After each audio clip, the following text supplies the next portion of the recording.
Okay, so we continue with our reading of R.K. Narayan's novel Swami and Friends. We are almost at the end of the novel, and here we are at the situation where Swami has had a big fiasco with his headmaster in the school, and he has caught hold of the cane which the headmaster was wielding and thrown it out of the window, and that left everyone astounded. And then Swami had run away from that school and ran away. He did not know where. He had run into the forest, and he has not come back home. And his parents are very deeply worried. Now it is night, and his father has been out searching for him because his mother has been wondering, where has his boy gone? And she has been urging her husband to go and look for the boy. Won't you look for your son? Please go and look for him. And even the grandmother was so worried about it that she was pacing up and down. The only person not worried in the house was that little baby who was happily asleep. So this boy, Swami, has been running until he was out of breath, and then he was tired and he was hungry, and it had become dark, and then he had got lost. He thought he knew the roads very well, the trunk road and the other road and etc. But now he found that he did not know where he was. Presently, he realized his position. Yes, and then Swami has got into a delirium. He imagined all sorts of puchandis and demons and creatures in the night forest which were coming to attack him, and he was running from them. He didn't know which way to run because it was all dark, and every step was a danger. So, and presently he realized his position. He was on an unknown distant road at a ghostly hour. Till now, the hope that he was moving towards the familiar trunk road sustained him. But now, even the false hope being gone, he became faint with fear. When he understood that the trunk road was an unreal, distant dream, his legs refused to support him. All the same, he kept tottering onwards, knowing well that it was a meaningless, aimless march. He walked like one half stunned. The strangeness of the hour, so silent indeed, that even the drop of a leaf resounded through the place, oppressed him with a sense of inhumanity. Its remoteness gave him a feeling that he was walking into a world of horrors, subhuman and supernatural. He collapsed like an empty bag and wept bitterly. He called to his father, mother, granny, Rajam, and money. His shrill, loud cry went through the night, past those half-distinct black shapes looming far ahead, which might be trees or devils or gateposts of Inferno. Now Inferno is hell. Now he prayed to all the gods that he knew to take him out of that place. He promised them offerings, 2 coconuts every Saturday to every elephant-faced Ganesha, a vow to roll bare-bodied in dust, beg and take the alms to the Lord of Tirupati. He paused as if to give the gods time to consider his offer and descend from their heights to rescue him. Now his head was full of wild imaginings. He heard heavy footfalls behind, turned and saw a huge lump of darkness coming towards him. It was too late. It had seen him. Its immense tusks showed faintly white. It came roaring on the way, putting its long trunk around a tree and plucking it out by the roots and dashing it on the ground. He could see its small eyes red with anger, its tusks lowered and the trunk lifted and poised ready. He just rolled to one side and narrowly escaped. He lay panting for a while, his clothes wet with sweat. He heard stealthy footsteps and a fierce growl, and before he could turn to see what it was, heavy jaws snapped behind his ears, puffing out foul breath, hot breath on his nape. He had the presence of mind to lower his head and lie flat, and that huge yellow and black tiger missed him. Now a leopard, now a lion, even a whale, now a huge crowd, a mixed crowd of wild elephants, tigers, lions, and demons surrounded him. The demons lifted him by his ears, plucked every hair on his head, and peeled off his skin from head to foot. Now what was this coiling around his legs? Cold and slimy. He shrank in horror from a scorpion that was advancing with its sting in the air. No, this was no place for a human being. The cobra and the scorpion were within an inch of him. He shrieked, scrambled to his feet, and ran. He kept looking back. The scorpion was moving as fast as he. There was no escaping it. He held his breath and, with the last ounce of strength, doubled his pace. He had touched the other wicket and returned 2 runs. He stood with the bat. The captain of the YMU bowled and he had hit a sixer. The cheers were deafening. Rajam ran round the field in joy, jumped up the wall and down thrice. The next ball was bowled.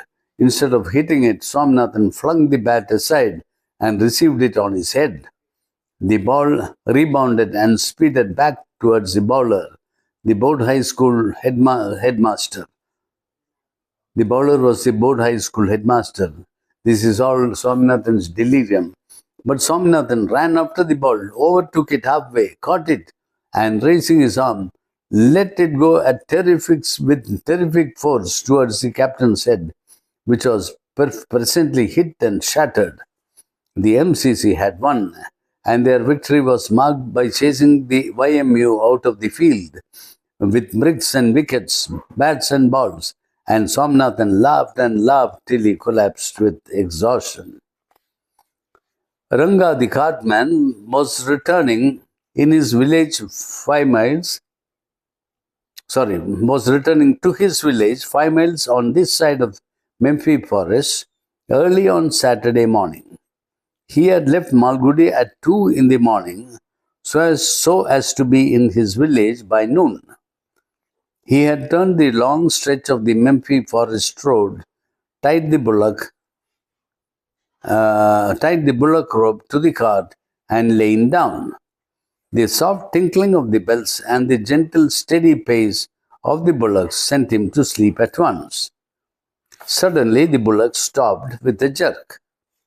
Ranga woke up and uttered the series of oaths and driving cries that usually gave the bullock speed and violently tugged the rope.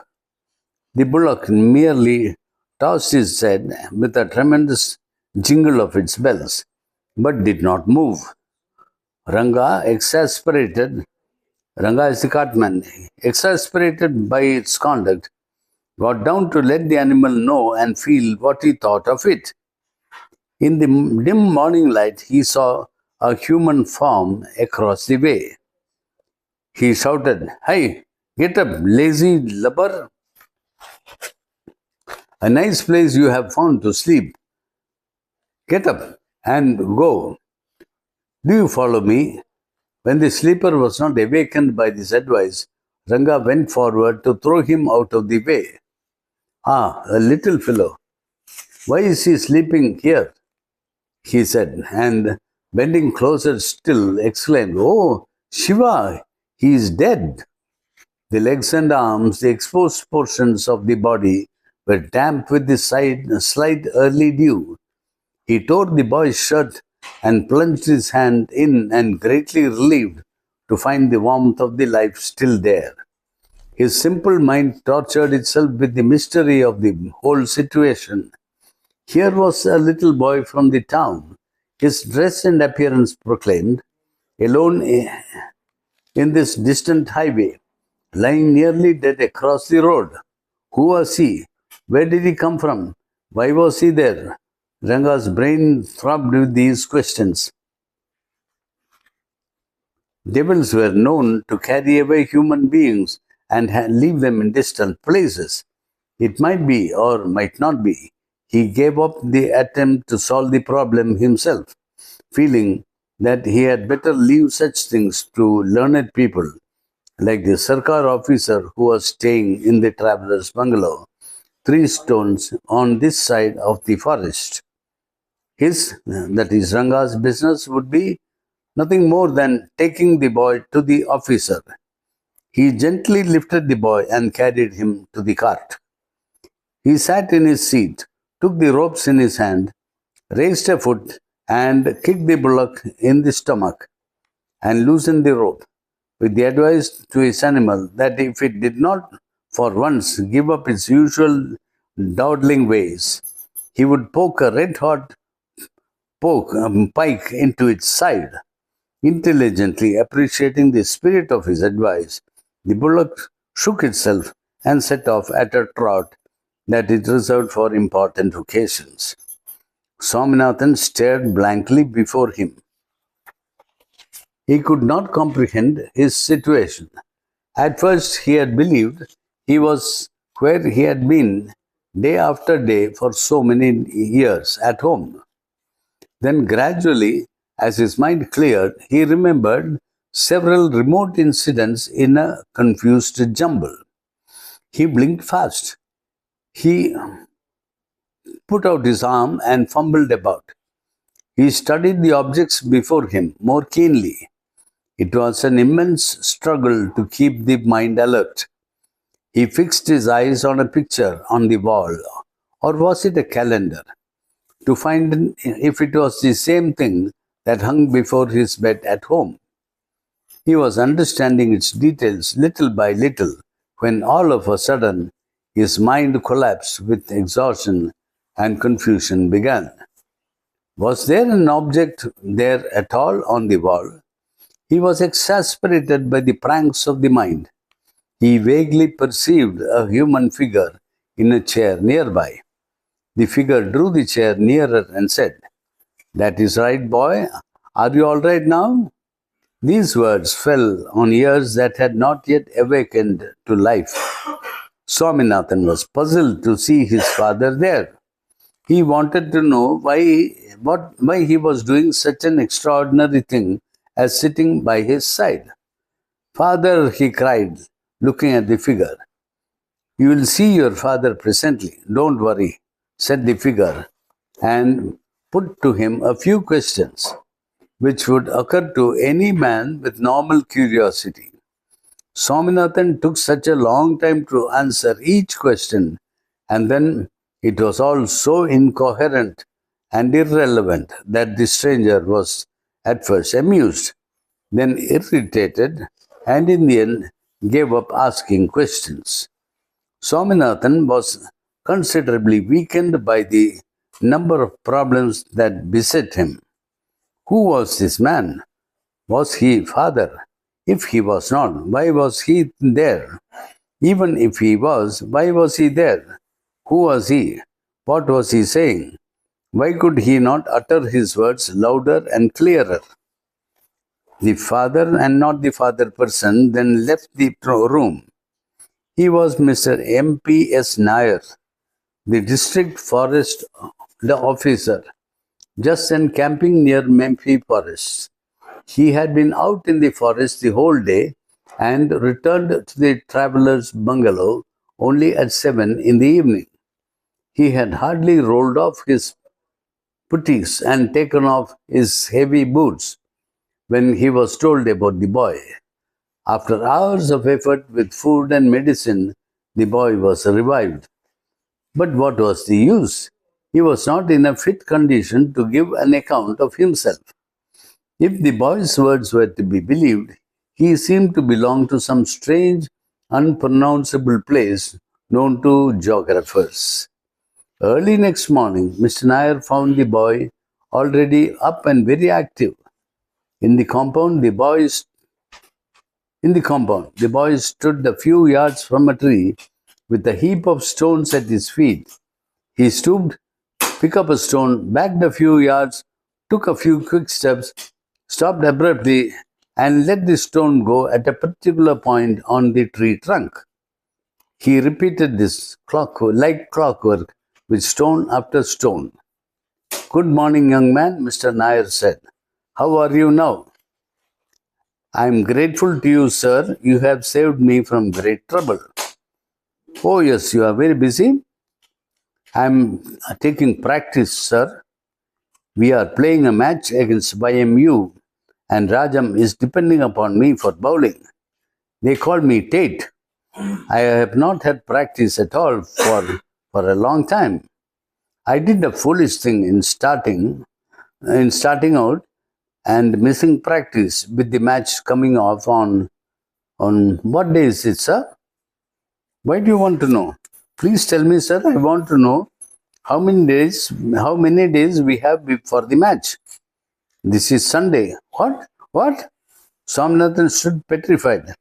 Sunday, he gazed dully at the heap of stones at his feet. "What's the matter?"